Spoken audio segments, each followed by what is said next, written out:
Welcome to the deep dive. Welcome to the second episode of The Making of Pakistan, unpacking the roots of a nation inspired by K.K. Aziz's seminal work, The Making of Pakistan. In this series, we delve into the historical, political, and cultural forces that shaped the demand for a separate Muslim homeland in South Asia. In this episode of The Making of Pakistan, we explore Chapter 1, pages 17 to 38 of K.K. Aziz's influential work. So today we're really digging into quite a critical period, aren't we? We're looking at the very early Muslim presence in India, the grandeur of the Mughals, Right. then that huge shock after the Mutiny, and how that led to figures like Sir Sayyid Ahmad Khan and the Aligarh Movement. And the whole Partition of Bengal saga, which was a real flashpoint. Exactly. And then the beginnings of organized Muslim politics and that very brief kind of strange phase of Hindu-Muslim unity. Before it all came crashing down again. Yeah. And, Aziz really argues that getting a handle on these early factors, these shifts in identity, the changes in political thinking, it's absolutely crucial context. This is where he says the seeds of that later nationalism were really planted. Okay, so let's unpack that. Aziz starts us way, way back. What does the source actually say about those very first Muslim arrivals and the setting up of Muslim rule? Well, he mentions Muhammad bin Qasim back in the 8th century in Sindh, but the real establishment of rule, the Delhi Sultanate, that comes later. End of the 12th century, with Qutbuddin Aibak, you get these dynasties like the Slave Dynasty, the Khaljis. Right. And Aziz points out there was a shaky period too, wasn't there? In the 14th, 15th centuries, the Sultanate looked unstable. Yeah, he does. He even kind of speculates, what if it had just collapsed completely then? You might have seen a powerful Hindu revival, maybe strong enough to, either push Muslims out or just absorb them back into the Indian fold. But that didn't happen, because then enter the Mughals. This is where things get really interesting, according to Aziz. Absolutely. Babur arrives on the scene, and Aziz highlights those key victories.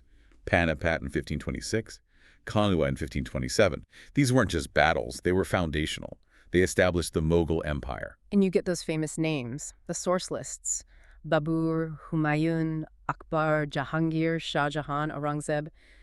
Aziz really emphasizes their impact, doesn't he? He says they gave India, peace and glory and fame for nearly 2 centuries. That's quite a statement. It really is, and it reflects a period of significant stability and cultural achievement under their rule. So beyond just the political control, what about this cultural flooding that Aziz mentions? What kind of impact did the Mughals have there? Oh, it was huge. Persian becomes the court language, and Aziz noted how it deeply influenced Urdu as it developed, mixing with local languages. Then you have Indo-Islamic architecture, the Taj Mahal is the obvious example he gives, and miniature painting, drawing heavily on Persian styles. But it wasn't just high art. Aziz points out their legacy extended to administration, even things like food and tastes, which later rulers, including the British to some extent, borrowed from. So centuries of rule, this deep cultural impact, and then, inevitably, the decline and the rise of the British. Aziz pinpoints 1857, the Mutiny, as this absolute watershed moment, particularly for Muslims. Why was it so critical? Well, because the British, who took over from the Mughals, largely saw Muslims as the primary force behind the mutiny. Whether that's entirely fair or not is another question, but that was the perception, and it led to harsh retaliation. Right. Aziz has this phrase about facing the discomfiture of retaliation to the humiliation of defeat. So it wasn't just losing power. It was being actively punished as rebellious subjects. And the source describes the Muslim reaction as more than just political defeat, right? It was almost an existential blow. Exactly. It forced this sudden, stark realization of how far they'd fallen. No longer rulers, not even a dominant group. Suddenly they're facing suspicion from the British, humiliation from Hindus, as Aziz puts it, both secretly and openly. Confidence just evaporates. And for the first time, Aziz stresses they felt this anguish of bitterness, realizing they were just a weak, powerless, supine minority. And that feeling, that realization, Aziz frames it as absolutely foundational. The first casting of the seeds of nationalism, the first kindling of a feeling of loneliness and prostration, the first awakening to the need of solidarity. Why use such stark language? What does that tell you about his interpretation? Well, it's striking, isn't it? He's saying Muslim nationalism wasn't born from strength or ambition initially, but from this deep sense of despair, vulnerability, and isolation. Loneliness and prostration, it's incredibly powerful imagery. Yeah. It suggests this identity started coalescing, not around asserting power, but around a shared experience of loss and this almost desperate need to band together, find solidarity, just to survive in this new, frankly hostile environment. It really flips that common idea of nationalism being all about strength. And into this atmosphere steps Sir Sayyid Ahmad Khan. Aziz presents him as the figure who kind of molds this feeling into a strategy. Tell us about him. Right, Sir Sayyid.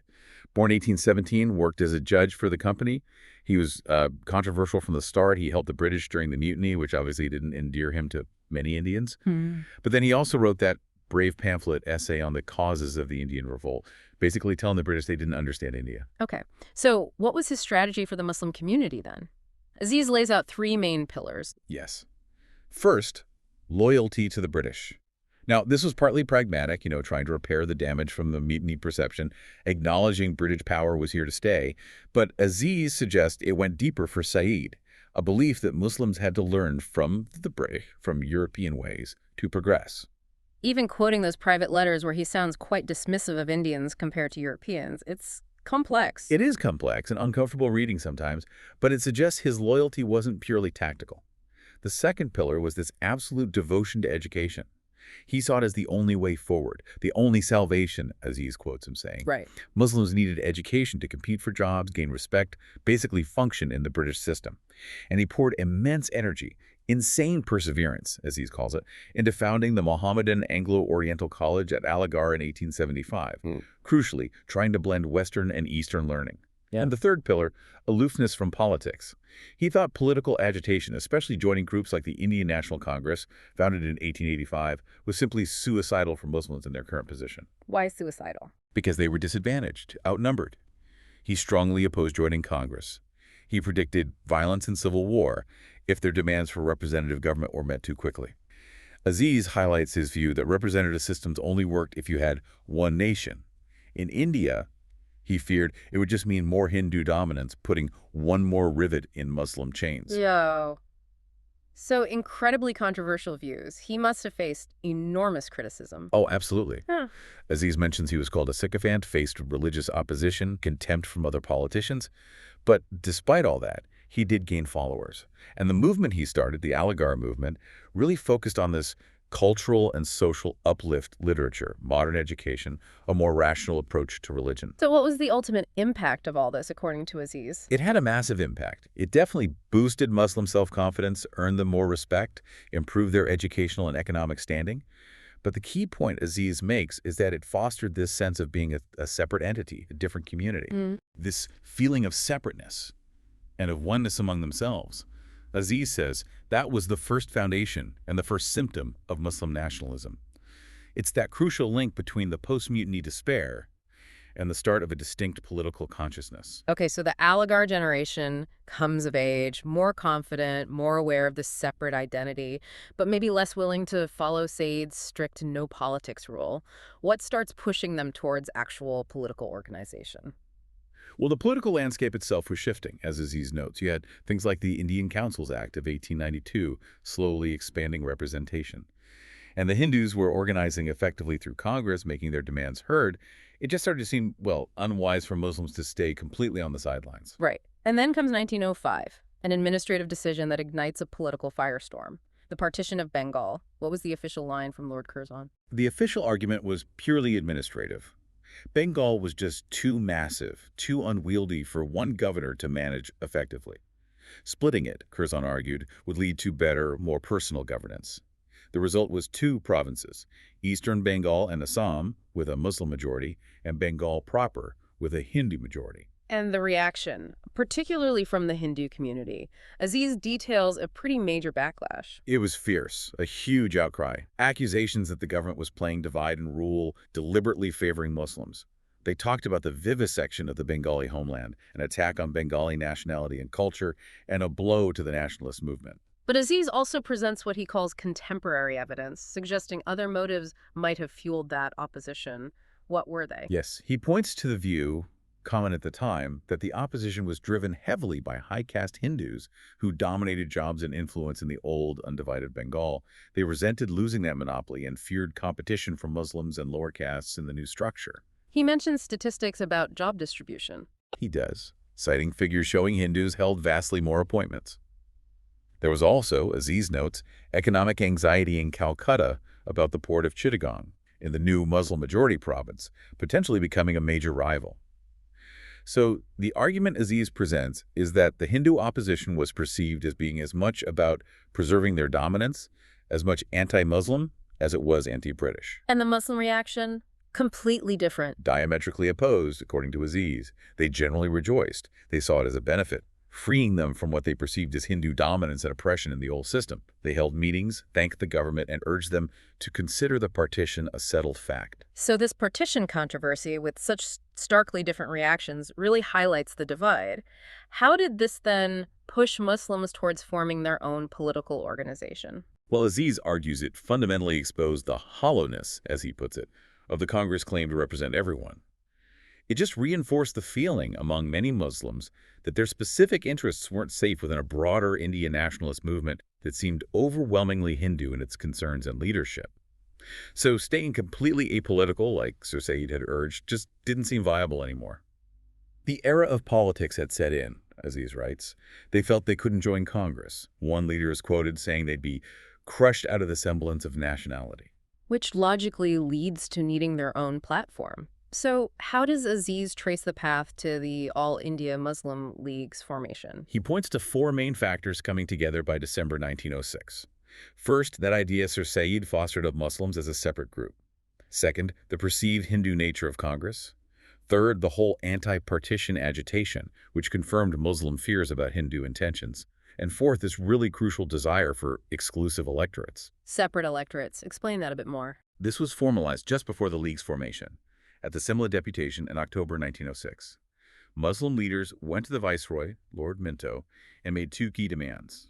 One, separate electorates, meaning only Muslims would vote for Muslim candidates in specific seats reserved for them. Okay. Two, they wanted more suits than their population percentage alone warranted, arguing for weightage based on their historical, political importance and their contribution to the army. And Aziz notes, the Viceroy was receptive. He basically agreed. Aziz sees this demand, and the Viceroy's positive response, coming right after the Bengal turmoil, as making the communal rift irrevocable. So that period, roughly 1906 to 1911, Aziz describes it as a time when the Hindu-Muslim gap widened further. Figures like Tilak didn't help, alienating Muslims, so Muslim leaders like the Aga Khan doubled down on cooperating with the British, staying away from Congress, and they got a big win. Separate electorates were officially granted in the Morley-Minto reforms of 1909. Aziz says the Anglo-Muslim amity was as mutual as it was deep during this phase. Right, so it seems like a period where the strategy of loyalty plus separate demands was working for the Muslim leadership. But then, you said, Aziz notes it ended abruptly. What happened in 1911? The repeal of the Partition of Bengal. Despite the new province functioning well administratively, despite officials saying the agitation against it was basically over and reversing it would be dangerous, the British government unilaterally annulled the partition in December 1911. The Viceroy, Lord Hardinge, tried to justify it by saying it would soothe Bengali sentiment, even while admitting Muslims had benefited and been loyal. His plan involved reuniting the Bengali-speaking districts, creating some new provinces, and significantly moving the capital from Calcutta to Delhi. The Secretary of State approved, the king announced it, it was a done deal. And the Muslim reaction, after being told the partition was a settled fact and basing their strategy on loyalty. Utter shock and betrayal. Aziz describes dumbfounded astonishment and bitter soreness, a profound sense of distrust. They felt completely thrown under the bus, sacrificed to appease the Hindus. It caused deep alienation and shattered their faith in British promises, in their stability of purpose. And the lesson they drew, according to Aziz, was absolutely crucial and painful. Loyalty paid no dividends. It seemed only agitation and sedition got results from the British. Trusting them had been foolishly wrong. Aziz even quotes the sentiment that bombs alone led to boons. He calls it the signal failure of the Muslim policy of loyalty and the clear victory of the Hindu policy of contumacy or resistance. That's a dramatic turning point. So this repeal, Aziz argues, it opened a new era, sparking intense political consciousness and activity among Muslims. How did the Muslim League itself change course? It was a fundamental shift. Feeling let down by the British, realizing loyalty wasn't enough, they had to look out for themselves. At the League's session in 1912-1913, they formally changed their objective, no longer just loyalty. Now the aim was a form of self-government suitable to India. But, and this is key, they added the caveat that they reserved the right to adapt that goal of self-rule based on their own community's specific needs. That, as he says, marked the definitive end of that Anglo-Muslim amity. Now, Besides the partition repeal fallout, Aziz brings up another factor that he says was equally or perhaps even more deeply responsible for anti-British feeling after 1911. That's the Khilafat issue. What was that about? Right, the Khilafat. This was very much a purely Muslim campaign, as Aziz puts it, centered around supporting Turkey and its sultan. It had two main strands. Politically, Turkey was seen as the last major independent Muslim power, so preserving the Ottoman Empire was important, but it was also deeply religious. Many Indian Muslims viewed the Turkish sultan as the Khalifa, the caliph, the spiritual leader of the worldwide Muslim community. Any threat to his authority, any reduction in the Ottoman Empire's territory, was felt almost like an attack on Islam itself. So events like the Balkan Wars and then Turkey ending up on the losing side with Germany in World War I were deeply troubling for Indian Muslims. They'd expected Britain, their supposed ally, to help Turkey, or at least treat it leniently. When Britain didn't, the perception grew that Britain was actively hostile to Muslim power everywhere. The harsh Treaty of Sèvres imposed on Turkey after the war really inflamed things. Aziz says it led to open treason being preached in India, an incredibly intense wave of anti-British feeling. And here's where it gets really interesting, right? Aziz says this very specific Muslim cause, the Khilafat, actually became a temporary bond between the Hindus and the Muslims. How on earth did that happen? It seems strange, doesn't it? But the connection was simple. Anti-British sentiment. Turkey had fought Britain, so supporting the Khilafat meant opposing the British. And Aziz highlights that the bulk of the Hindus, led by Gandhi, saw this as an opportunity and made a common cause. They joined in the protests and agitation between 1919 and 1921. Plus, the British had also recently rejected a joint Congress-led reform proposal, adding another shared grievance. So what did this unity look like on the ground? Aziz describes it as a real, if temporary, Hindu-Muslim fraternity. You had a political coalition, a united front against the British. Hindus were actively supporting this alien and purely Islamic cause, as Aziz terms it. There were displays of social unity, even Hindu leaders being invited to speak from the pulpit of the Royal Mosque in Delhi. Aziz calls it solidarity, born of expediency, a classic case of my enemy's enemy is my friend. And a major political outcome of this period was the Lucknow Pact of 1916. Congress and the League agreed on joint demands for constitutional reforms. And significantly, Congress, representing mainly Hindus, conceded the principle of separate electorates for Muslims and agreed on specific levels of representation. Aziz notes this was the first and only time Hindus formally agreed to this. He sees it as a win for Muslim nationalism at the time, but then adds that provocative phrase, a victory of doubtful ultimate advantage. Doubtful ultimate advantage. It sounds like a powerful alliance, even if based on expediency. But Aziz warns it wasn't built to last. What caused this unity to collapse so dramatically? Well, Aziz points out that even when the ink on the Lucknow Pact was barely dry, there were underlying tensions, mentioning riots in places like Patna, with violence not seen since 1857. So the cracks are already there. They were. But the event that Aziz says completely shattered the unity was the communal explosion in Malabar in 1921. Down south, a group called the Mulplas, who Aziz describes as primitive Muslims, launched violent attacks on their Hindu neighbors. It was brutal, requiring months of military action and martial law to suppress. And the impact of that. According to Aziz, it shot to ribbons the fragile Hindu-Muslim unity. He states it very starkly. Never again were the two nations to come together in that way. The spirit of Lucknow was irrevocably dead. So looking back at this whole turbulent period, was the breakdown inevitable? Aziz touches on the debate about whether things like the 1919 reforms or the separate electorates themselves were responsible for the division. He kind of pushes back against blaming separate electorates solely. He points out they'd been around since 1909, before the brief unity phase. He even floats the idea that maybe forcing everyone into joint electorates might have caused more friction, not less. But rather than definitively assigning blame, Aziz concludes this section by quoting a 1920 comment from the Times newspaper, which he calls wise and prescient. And that quote basically asks, how do you build a nation in India?